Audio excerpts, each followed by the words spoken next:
जंगल में बारिशों का मौसम चल रहा था। आज तो बारिश कुछ ज्यादा ही तेज थी क्योंकि गहरे बादल आसमान पर दिन में ही रात किए हुए थे। बादल जोरों से गरज रहे थे। सभी पक्षी अपने अपने घरों में छुपे बैठे थे। बारिश गर्मी की थी, उसी कारण वह सब बारिश को बहुत एंजॉय भी कर रहे थे।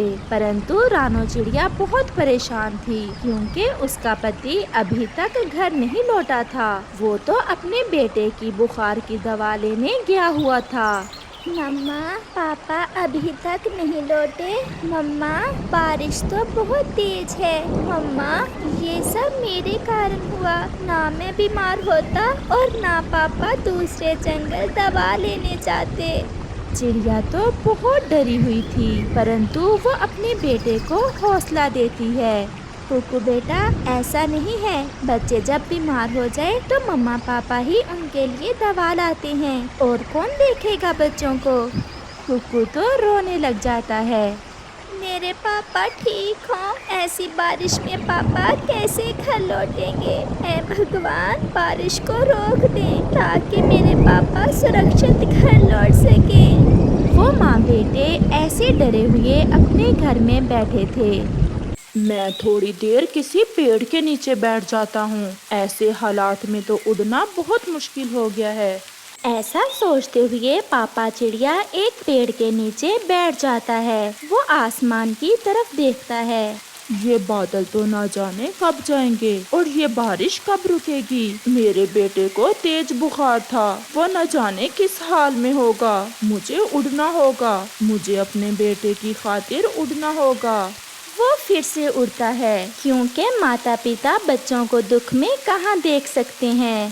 तेज हवा तो पापा चिड़िया को कभी इधर और कभी उधर धकेल रही थी, परंतु वो उड़ता है। वो अपने बेटे के लिए उड़ता है। चिड़िया के दरवाजे पर दस्तक होती है। कुकू, मुझे लगता है आपके पापा आ गए। ऐसा कहते हुए चिड़िया दरवाजा खोलती है। अपने पति को देखकर चिड़िया की जान में जान आ जाती है और उसका सारा डर खत्म हो जाता है। पापा, मेरे पापा आ गए। पापा, मुझे आपकी बहुत चिंता हो रही थी। कुकू तो कब से रोए जा रहा था। कुकू मेरी जान, ऐसा नहीं करते। मैं आपको अपना बहादुर बेटा देखना चाहता हूँ और आप रो रहे थे। पापा, बारिश बहुत तेज थी। मैं सोच रहा था कि आप कैसे आएंगे ऐसी बारिश में। कुकू की मम्मा, ये दवा है कुकू की। 2 कतरे कुकू को पिला दें। बुलबुल बता रही थी कि इस दवा के पीने से तेज बुखार भी ठीक हो जाता है। फिर मम्मा चिड़िया उस दवा के 2 कतरे कुकू को पिला देती है।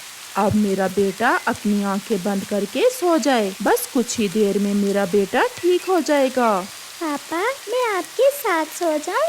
क्यों नहीं, आज मेरा बेटा मेरे साथ ही सोएगा।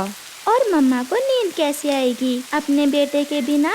मम्मा प्लीज, मुझे आज पापा के साथ ही सोना है। अच्छा अच्छा, सो जाओ। जैसे मेरा बेटा खुश, ऐसे ही मैं खुश।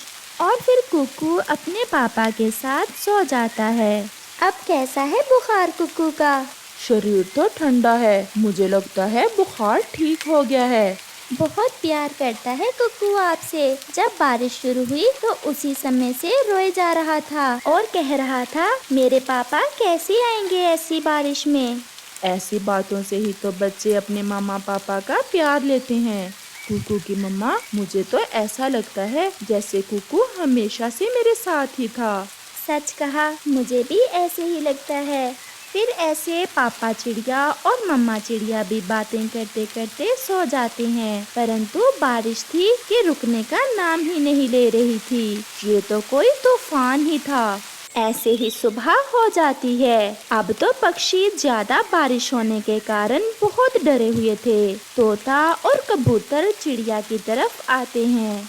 चिड़िया, हमारे तो घर में खाने को कुछ भी नहीं है। हम भोजन लेने जा रहे थे, सोचा आपको भी साथ लेते जाएं। भोजन तो हमारे यहाँ भी नहीं है रानो। तोते और कबूतर के साथ मैं जाता हूँ, आप कुकू का ध्यान रखना। आप घर में ही रहें, मैं चली जाती हूँ भोजन लेने। आप सारी रात बारिश में भीगते रहे हैं, ऐसे आप बीमार भी हो सकते हैं। नहीं, ये मेरा काम है, मैं कर लूँगा, मुझे कुछ नहीं होगा। फिर तोता, कबूतर और कुकू का पापा भोजन की खोज में चले जाते हैं। वो बारिश में उड़ रहे थे। हवा तो अब रुक गई थी, परंतु बारिश तो पहले से भी ज्यादा तेज थी। वो पहाड़ों पर जाते हैं। बारिश से पहले मैंने यहाँ कुछ चनों के दाने देखे थे, परंतु अब तो यहाँ कुछ भी नहीं है। वो ऐसे बैठे हुए थे कि वहाँ कालू कौवा और गोरी कौवी भी आ जाते हैं। पक्षियों, क्या कुछ मिला खाने को? नहीं गोरी, अभी तक तो कुछ भी नहीं मिला। दोस्तों, मेरे सर में बहुत दर्द है, मुझे चक्कर आ रहे हैं। आप कल रात बारिश में अपने बेटे की दवा लेने गए हुए थे। आज आपको भोजन की खोज में नहीं आना चाहिए था। मैं अपने परिवार को भूखा कैसे देख सकता था? यहाँ से थोड़ा आगे हमें कुछ चावल मिल सकते हैं, कल मैंने देखा था। थोड़ा आगे चलते हैं। चलो मैं भी चलता हूँ, मैं अब ठीक हूँ। वो सब फिर से उड़ते हैं। कुकू का पापा तो बहुत मुश्किल से उड़ रहा था। उसकी तबीयत बहुत खराब थी, परंतु वो अपने घर परिवार के लिए उड़ता है। फिर उन्हें थोड़ा आगे कुछ चावल मिल जाते हैं। वो सब अपने अपने चावल वहाँ से लेते हैं और वापस उड़ते हैं। आप आगे? क्या हुआ? मुझे आप कुछ ठीक नहीं लग रहे हैं। मेरा सर चकरा रहा है और शरीर में दर्द है, सांस रुक रहा है। मेरे पापा, क्या हुआ मेरे पापा को? कुकू ऐसे रोने लग जाता है और कुकू का पापा अपनी आंखें बंद कर लेता है। भोजन खा लेना मेरे बेटे, भोजन खा लेना। ऐसा कहते हुए कुकू का पापा एक लंबी सांस लेता है और मर जाता है। कुकू मेरे बेटे, आपके पापा को क्या हो गया? मैंने कहा भी था कि आप ठीक नहीं हैं। मैं चली जाती हूँ भोजन लेने। उन दोनों माँ बेटे के लिए ये बड़ा दुख था। कुकू तो अपने मरे हुए पापा के सीने पर लेटकर रोए जा रहा था। पापा प्लीज एक बार बात कर ले, बस एक बार। पापा, मैं नहीं जी सकता आपके बिना। पापा, मैं मर जाऊंगा। कुकू, चुप कर जाओ मेरे बेटे, चुप कर जाओ। शाम भी हो जाती है। अब कहीं जाकर बारिश रुकती है। मम्मा चिड़िया और उसका बेटा एक दूसरे से छुपकर रो रहे थे।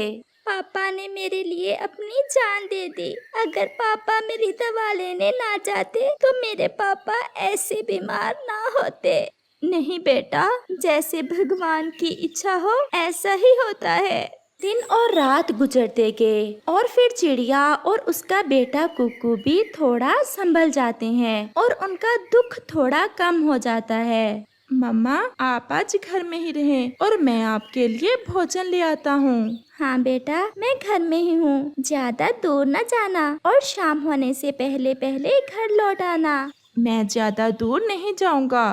फिर ऐसे कुकू अपनी मम्मा के लिए भोजन लेने चला जाता है। कुकू के पापा, अगर आज आप जिंदा होते तो देखते कि अब हमारा कुकू भी बड़ा हो गया है और कुकू भोजन भी लाने लगा है। बहुत प्यार करता था कुकू आपसे। बहुत मुश्किल से खुद को संभाला है कुकू ने। कुकू उड़ते उड़ते नदी की दिशा में चला जाता है। वहाँ कुकू को एक पेड़ पर कुछ फल मिल जाते हैं। मैं थोड़ी देर नदी पर बैठ जाता हूँ, फिर घर जाऊँगा। ऐसा सोचते हुए कुकू नदी पर बैठ जाता है। वो सुंदर चिड़िया दूसरे जंगल से आई थी और सीधी कुकू के पास आती है। क्या आप इसी जंगल के वासी हैं? हाँ सुंदर चिड़िया, मैं इसी जंगल में रहता हूँ। और आप कहाँ से आई हैं? पश्चिम वाले जंगल से। पिछली बारिश में मेरा सारा परिवार मर गया। मेरी मम्मा, मेरा पापा और मेरा भाई। ऐसा कहते हुए वो चिड़िया रोने लग जाती है। चुप कर जाएं, आप ना रोएं। मेरा पापा भी उसी बारिश में हमें छोड़कर चले गए थे। पहले तो मुझे ऐसा लगा कि मैं भी अपने पापा के साथ ही मर जाऊंगा, परंतु नहीं। मम्मा ने बताया कि हमें जीना होता है सब दुखों के साथ, क्योंकि मम्मा कहती हैं कि दुख और सुख जिंदगी का हिस्सा है। मेरा घर भी टूट गया था। मैं इसी जंगल में अपना घर बनाना चाहती हूँ। क्या आप मेरी मदद कर सकते हैं? मैं और मेरी मम्मा अकेले ही रहते हैं। आप मेरे साथ चलें, मैं आपको अपनी मम्मा से मिलाता हूँ। फिर वो सुंदर चिड़िया कुकू के साथ उसके घर चली जाती है। मम्मा, ये सोनो है। फिर कुकू अपनी मम्मा को सोनो चिड़िया के बारे में सब बताता है। सोनो, क्या आप मेरी बेटी बनकर इस घर में हमारे साथ रहना पसंद करोगी? माँ जी, मैं समझी नहीं।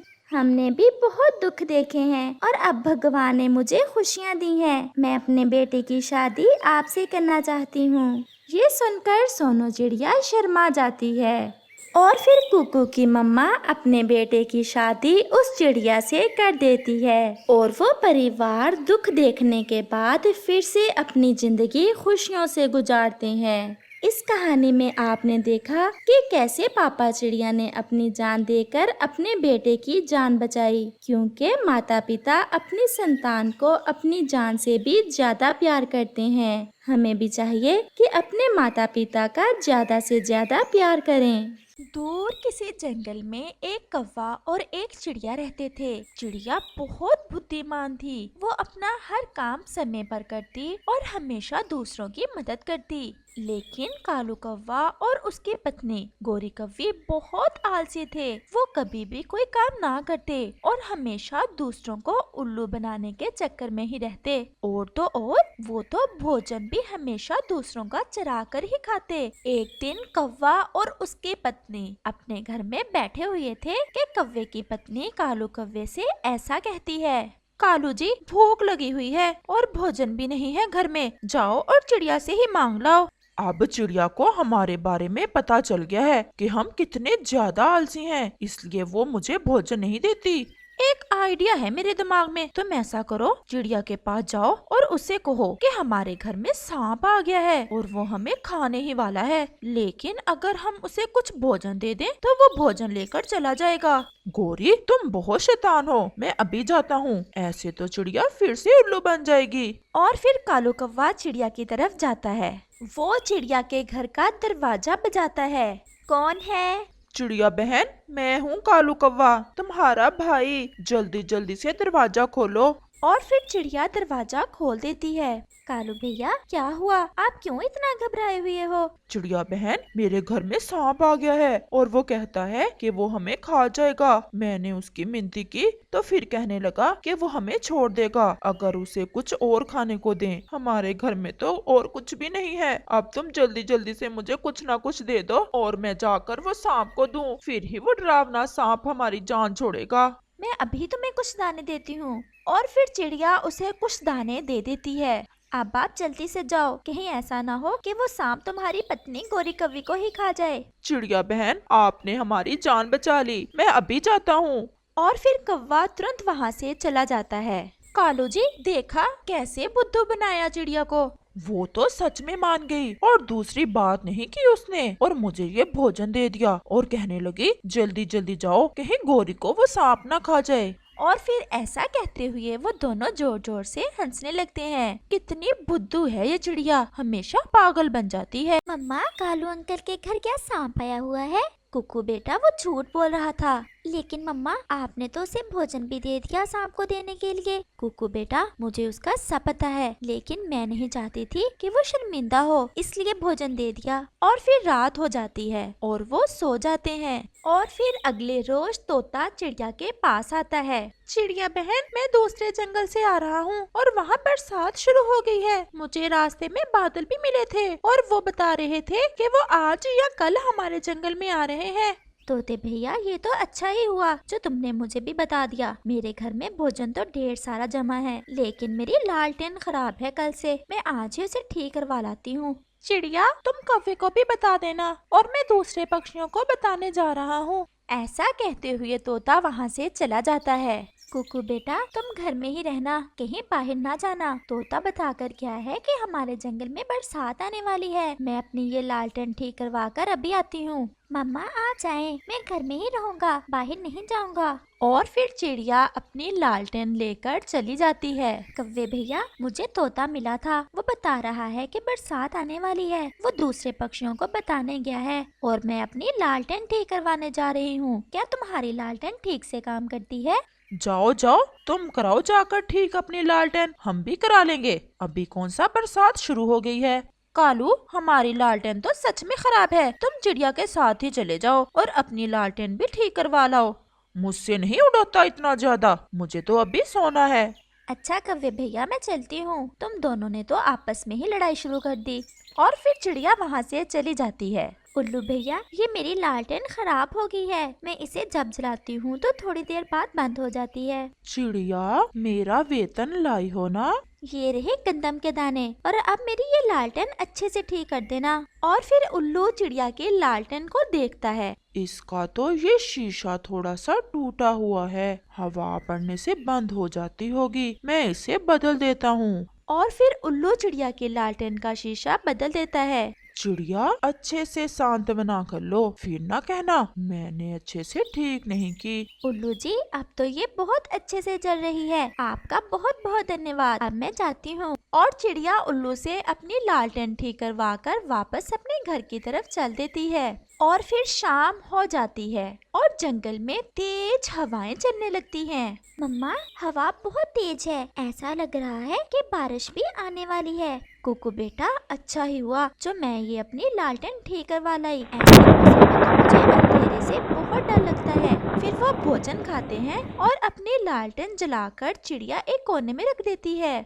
आज तो हमारी लालटेन की रोशनी कुछ ज्यादा ही तेज है। वो ऐसे बातें कर रहे थे कि बारिश भी शुरू हो जाती है। मम्मा, बाहर तेज बारिश शुरू हो गई है। मम्मा, ये बारिश कितनी सुंदर लगती है। मुझे बारिश की आवाज सुनकर बहुत अच्छा लगता है। मुझे भी ये बारिश बहुत पसंद है। हमारे पास भोजन है, रोशनी है, घर है। कुकू बेटा, ये सब हो तो बारिश भी फिर ही अच्छी लगती है। चल जा मेरी लालटेन, चल जा अब। लेकिन गोरी कव्वी की लालटेन तो बहुत थोड़ी रोशनी दे रही थी। कालू, मैंने तुम्हें कहा भी था कि चिड़िया के साथ चले जाओ और अपनी लालटेन ठीक करवा लाओ, लेकिन तुमने मेरी एक ना सुनी। मुझे क्या पता था कि मौसम भी आज ही खराब हो जाएगा।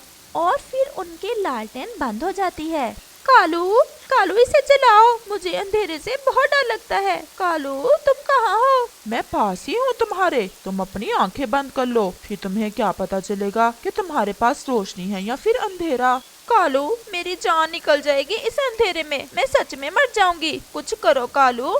गोरी, तुम अपनी आंखें बंद ही रखना, मैं अभी जाता हूँ और चिड़िया की लालटेन चुरा कर लाता हूँ। वो माँ बेटा सो रहे होंगे। कालू, जल्दी से वापस आना। तुम्हें तो पता है मुझे अंधेरे से कितना खौफ आता है। मैं अभी आया। और फिर कालू चिड़िया की लालटेन चुराने चला जाता है। कालू कौवा खिड़की में से देखता है कि चिड़िया और उसका बेटा सोए हुए होते हैं, और कालू कौवा चुपके चुपके से चिड़िया के घर में चला जाता है। वो आहिस्ता आहिस्ता चिड़िया की लालटेन अपनी चोंच में लेता है और जल्दी से वहाँ से भाग जाता है। चिड़िया और उसका बेटा तो सोए हुए होते हैं, उन्हें पता ही नहीं चलता कि कौवा उनकी लालटेन उठा ले गया है। मेरी गोरी, अब जरा अपनी आंखें खोलो। शुक्र है कालू, तुम चुरा ले चिड़िया की ये लालटेन, वरना मैं तो अंधेरे में मर ही जाती। न जाने मुझे इस अंधेरे से क्यों इतना डर लगता है। अब चिड़िया की जब आँख खुलेगी तो गिरती फिरेगी अंधेरे में। ऐसा कहते हुए वो दोनों हंसने लग जाते हैं। कालू, इसकी रोशनी थोड़ी कम है, कुछ ज्यादा नहीं हो सकती। चिड़िया तो कल इसे ठीक भी करवा कर लाई है। गोरी, क्यों नहीं, मैं इसका पूरा फ्लेम खोल देता हूँ। और फिर कालू कौवा चिड़िया की लालटेन का पूरा ही फ्लेम खोल देता है। कौवे को तो पता ही नहीं चलता कि आग तो उस लालटेन से बाहर तक निकल जाती है, और जब तक कौवा उस फ्लेम को थोड़ा करता, आग कौवे के घर को ही लग जाती है। कालू, ये क्या कर दिया तुमने? इतनी ज्यादा तेज रोशनी तो नहीं करने का कहा था मैंने। गोरी, भागो बाहर, चलो हमारे घर को आग लग गई है। और फिर वो जल्दी से घर से बाहर निकल जाते हैं, और कौवे का घर तो पूरे का पूरा जल जाता है। वो तो बारिश हो रही थी, इसलिए जल्द ही आग बुझ जाती है। गोरी, हमारा तो सारा घर ही जल गया। तुम हमेशा मुझसे गलत काम करवाती हो और फिर हमें उसकी सजा मिलती है। मैंने थोड़ी सी रोशनी ज्यादा करने का कहा था और तुमने तो घर को ही आग लगा दी। गोरी, तुम देख लेना, हमने चिड़िया की रोशनी चुराई, लेकिन उसके घर में कल फिर रोशनी होगी। लेकिन हमारे पास तो अब ना ही रोशनी रही और ना ही घर। इस कहानी से हमें सीख मिलती है, दूसरों की रोशनी चुराकर अपना घर रोशन करने से कभी घर रोशन नहीं होते, बल्कि वो घर ज्यादा अंधेरे में डूब जाते हैं। इसलिए हमें चाहिए कि रोशनियाँ बांटें, ना कि दूसरों की रोशनियाँ चुराएं। प्यारे दोस्तों, अगर आपको ये कहानी अच्छी लगी हो तो इस कहानी को ज्यादा से ज्यादा लाइक, शेयर और चैनल को सब्सक्राइब करें।